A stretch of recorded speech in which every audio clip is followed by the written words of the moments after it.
Fright Flight 237, written by jzmorgan. As I waited in the terminal for my flight to arrive, I noticed that it was getting significantly darker outside by the minute. Storm clouds were rolling in right above the airport. It was starting to thunder with lightning striking all around us. I swear, I felt the temperature drop 20 degrees inside the terminal. As boarding time neared, I saw the creepiest looking passenger jet airliner pulling into the gate.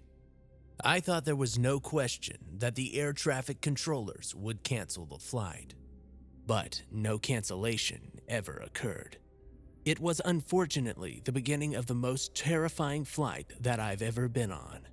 The plane had steam flowing off it everywhere, as if it were fully encased in a sheet of dry ice. As I looked through the plane windows, I mysteriously didn't see any passengers on the incoming flight. The cabin should have been full of at least 200 passengers, I thought to myself. I could barely see through the cockpit. The only thing that I could make out were the shadowy figured outlines of two pilots. The captain on the left side appeared to be much taller than the co-pilot on the right. I could have sworn that he was abnormally taller by almost 3 feet from where I sat looking from the terminal. The only thing I could see other than his dark, shadowy outline was his smile. He had this ghastly grin that went from ear to ear with these big yellow teeth that appeared to be glaring straight back at me. It really gave me the creeps. There was a flight attendant behind the counter at the gate who picked up the intercom and made an announcement. "We will now be beginning boarding for Fright Flight 237. All pre-boarding passengers, you may now step forward with your tickets in hand. We will begin boarding all other groups shortly. Thank you." I thought to myself, wait, did I just hear her say? No. She must have misspoke and then corrected herself. I didn't think much of it at the time, especially since none of the other travelers seemed to notice. As I boarded the airliner, I noticed that the flight attendant behind the desk in the terminal was also servicing the flight along with one other attendant. Walking past the cockpit, I was barely able to get a glimpse of the captain and co-pilot sitting in their seats. From what I saw, it was strange looking because both the pilots seemed to just be staring forward through the cockpit window. Their arms were dangling down at their sides. It almost looked like they were under some form of hypnosis. I only had a split second to look at them before the flight attendant stepped back in my way, and she smiled and said, "Welcome aboard." I chuckled and said, "I hope it won't be as frightening as you suggested." I was trying to make a joke. Her facial expression didn't change, and I noticed her smile seemed eerily permanent as she spoke through her perfect, pearly white teeth. Her other movements almost seemed robotic. "Sir, please keep moving and take your seat. We will be taking off shortly. Thank you." My seat was next to the aisle in the middle of the plane, which was typically my preference, if I had to choose anywhere to sit. I looked around at the other passengers and none seemed to be bothered by the strange behavior of the crew. I guess they didn't notice anything odd. I started thinking to myself, maybe I was crazy to assume anything was off about the crew. All of the passengers were finally seated, and the plane began to taxi towards the runway. As the plane made its final turn and faced the runway for takeoff, the captain got on the intercom to make an announcement. You know how captains usually make announcements with their nonchalant ahs and ums, except this announcement was a little different. "Ladies and gentlemen, welcome aboard. We have a very full flight this evening. The weather looks absolutely treacherous and, The captain began to chuckle, but then the chuckle turned into an uncontrollable laugh. A laugh that was too sinister to dismiss as any normal laugh. I can't believe the air traffic control is letting me fly this plane in this weather.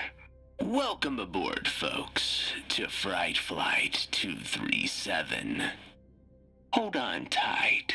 It's going to be a doozy. If you don't die, that is. He then continued to laugh uncontrollably. As he got off the intercom, I heard a loud gasp stretch from one end of the cabin to the other. Everyone was frantically talking amongst themselves, asking each other if they all heard the same words coming from the captain's mouth. Before we knew it, the plane was zipping down the runway and swooping into the air. Passengers saw a bolt of lightning strike the left wing of the plane as we ascended, causing utter panic within the cabin. What was probably a full hour of dreadful turbulence seemed like it was an eternity. After about an hour passed, the turbulence was minimized to the point where passengers could finally catch their breath. I could hear some people crying, while others were screaming for an attendant. "What is going on here? We need some explanations!" I heard a woman scream, trying to get everyone's attention. The same flight attendant from behind the counter at the terminal got on the intercom again. "Ladies and gentlemen, the captain has advised that even though it is safe now to move about the cabin, you may not leave your seat for any reason. Thank you. As always, if you need assistance, please buzz us and a flight attendant will come to your seat." She had that same permanent smile on her face, showcasing through those pearly white teeth as she spoke with such disdain to the passengers. I could see her crazy-looking eyes erratically going back and forth, as if she was also possessed. All of her movements now seemed to be more robotic than before. I looked around the entire cabin as far as I could see. Everyone's face expressed sheer terror as the flight attendant stood in front of the cabin, watching over everyone, her eyes frantically pacing back and forth. It was at that moment that the captain got back on the intercom. Folks, as I said earlier, this flight is very full this evening. It's so full, in fact, that the weight of the cabin is putting way too much pressure on the engines, and we may have to lighten up the load, if you know what I mean. No way. He doesn't mean what I think he means. There's no way, I said out loud.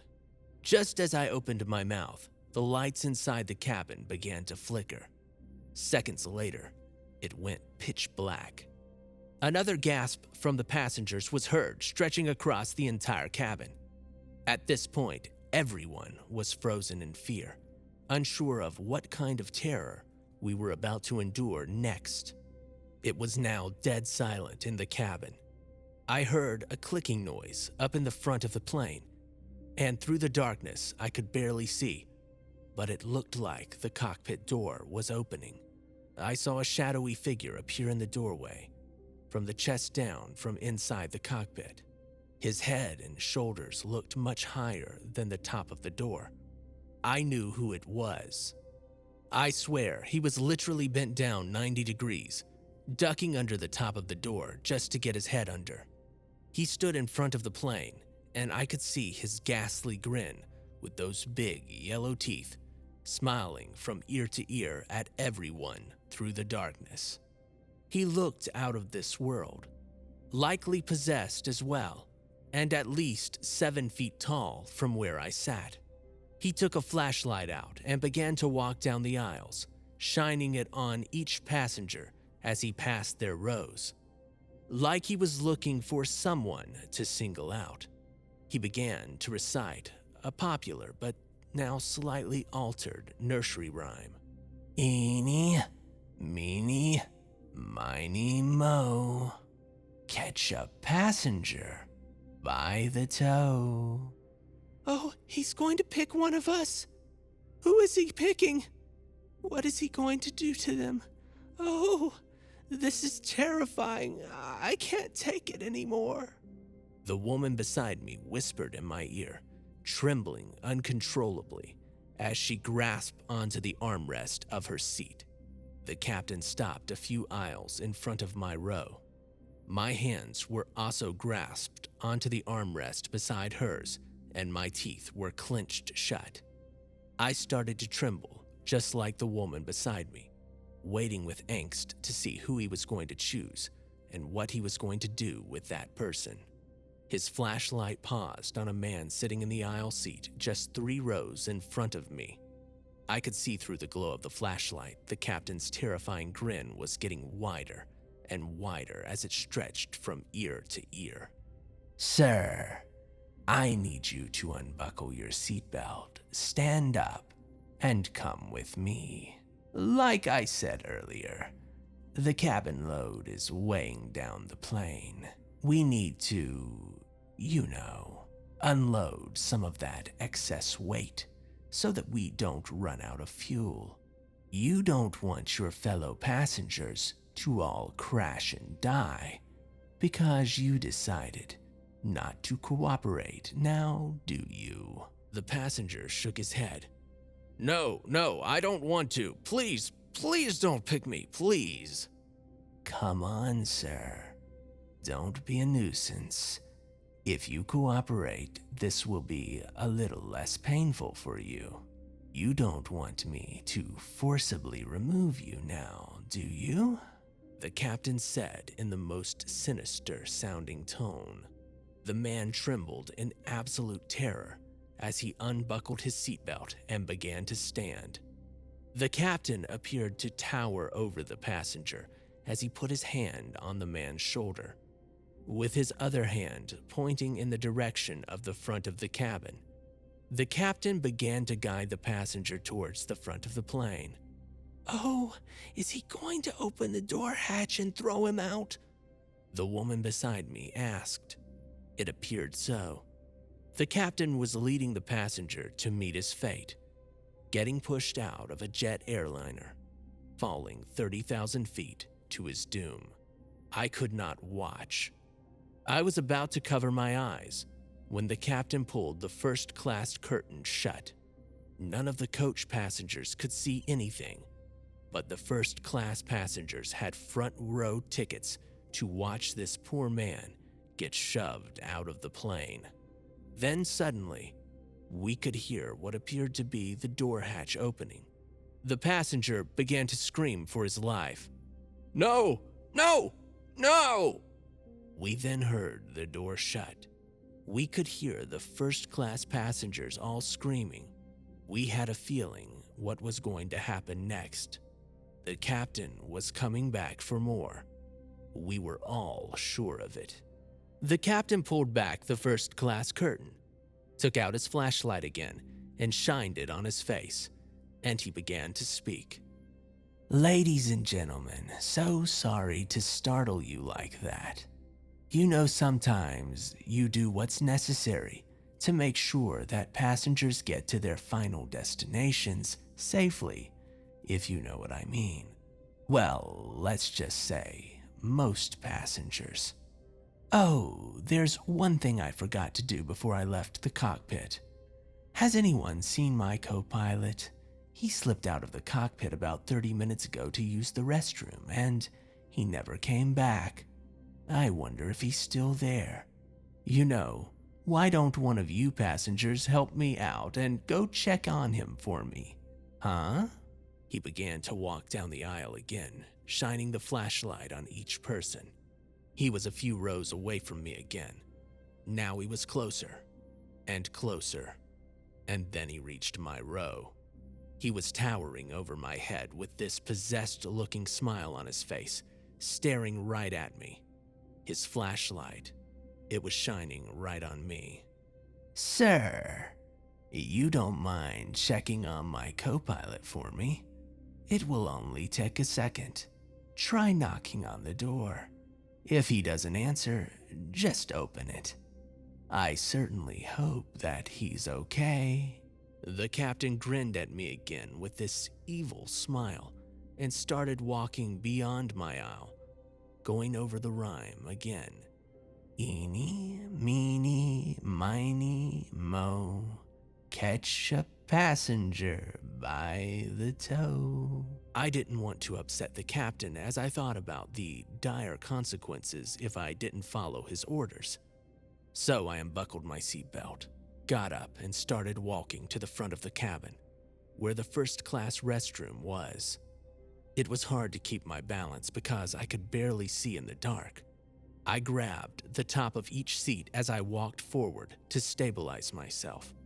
All of the electronic buttons and signs in the cabin were somehow lit. I could see that I was getting closer to the restroom. I was now past the first-class curtain and 10 feet away from the bathroom. Why did he choose me for this task? I thought to myself as I began to tremble while reaching the front of the cabin right under the restroom sign. The first-class passengers were looking at me with their eyes wide open, trembling in their seats, thinking what the co-pilot could possibly be doing in the restroom. I could see the door was actually unlocked. I decided to knock first, but the co-pilot didn't answer. I looked at the man in the first row, who started shaking his head at me. No, don't open that door. I didn't want to upset the captain, again thinking that not following his instructions would result in severe punishment. So I opened the door and saw the co-pilot. He was hanging above the toilet by his tie, which was wrapped around a fixture on the bathroom ceiling. Blood was dripping out of his mouth and down his neck, covering his shirt and his flight crew badge. His eyes were wide open, just staring into the abyss. Yeah, I was pretty sure that he was dead. The only other people who could see what I saw were the first-class passengers in the front row. I looked at them while they stared back at me in absolute terror, when suddenly, the same man jumped out of his seat. Wait, if he's dead, and the captain is in the back of the plane, who's flying the plane? Before I knew it, the captain was back in the front of the cabin right behind us. He began to laugh as he gazed into the restroom only to see his co-pilot hanging by the fixture with blood dripping out of his mouth and down onto the floor. Oh, poor Billy. We've done this flight so many times before with the same kind of ending. I guess Billy couldn't take it any longer and ended his own life. Oh, what such a shame. The captain shrugged and then turned around to face the terrified crowd of passengers. Ladies and gentlemen, I hope you've been enjoying Flight 237, but we have to cut it a bit short, you see. The weather outside is getting too dangerous and, well, we need to turn around. We need to follow our protocols for safety precautions. I'm sorry about that, folks. It was at that moment that I realized I had almost forgot about something. It was so silly. The flight attendant came over to me and asked me to take my seat as we were about to hit more turbulence. I could feel the plane descending back through the storm. Suddenly, the electricity came back on inside the cabin. The captain returned to the cockpit and shut the door behind him. 20 minutes later, we landed. It was the same airport we had taken off from. I could see the facial expressions on some of the passengers looking very confused but relieved. Others, including myself, were coming back to reality. The plane was on the ground and moving slowly back to the same gate that it took off from. The flight attendant came on the intercom. Ladies and gentlemen, we apologize for ending the flight early due to weather restrictions. We certainly hope you enjoyed your ride on Flight 237. Please tell your friends, colleagues, and anyone else you know about us. We hope to see you again. Thank you. I looked at the woman who was sitting next to me and said to her with a sigh of relief, We almost lost our minds, didn't we? I almost forgot. As the plane parked at the gate, all of the lights in the cabin turned on and the passengers got out of their seats. Everyone was in a hurry to reach the exit and dart out of that plane. I finally reached the front of the cabin and standing there, all in a row, I saw the 2 flight attendants, the captain, the co-pilot, and yes, of course, the man who was pushed out of the plane. Splat. They were all employees, waving goodbye to each passenger as they left the plane. Employees of whom, you might be asking? Well, Fright Flight 237 was a thrill ride created back in the late 90s. The year was 1999, when my friend recommended buying a ticket and driving 2 hours out to the middle of nowhere where the theme park was located. The theme park was basically an airport which had smaller simulation rides for flying huge jet airliners and a few airplane-themed roller coasters. Fright Flight 237 was, of course, the real main attraction. The theme park ended up mysteriously closing a year after my visit. It was only open for barely 3 whole years. Rumors were circulating that something bad happened on Fright Flight 237, something more sinister than what I experienced, but nothing was ever reported in the papers. I mention the theme park every so often to my family and friends. It has been 20 years since I visited, and not a single one of them ever heard of the theme park prior to me mentioning it. In fact, you cannot find any information about the theme park or Fright Flight 237 on the internet. Maybe the theme itself about a rogue, murderous pilot taking his passengers on a deadly thrill ride isn't so politically correct these days. Or maybe the Mandela Effect has taken a toll on me and I'm simply misremembering the events that took place on that flight nearly 20 years ago. Just last week, I convinced my brother-in-law to drive out 2 hours with me to the middle of nowhere to find the old abandoned theme park so that we could explore what was left of it. When we got there, the airport and the roller coaster rides were gone. All we saw was a large plot of land and the remains of these large concrete foundations. Nothing was there for me to prove to him that this place really existed.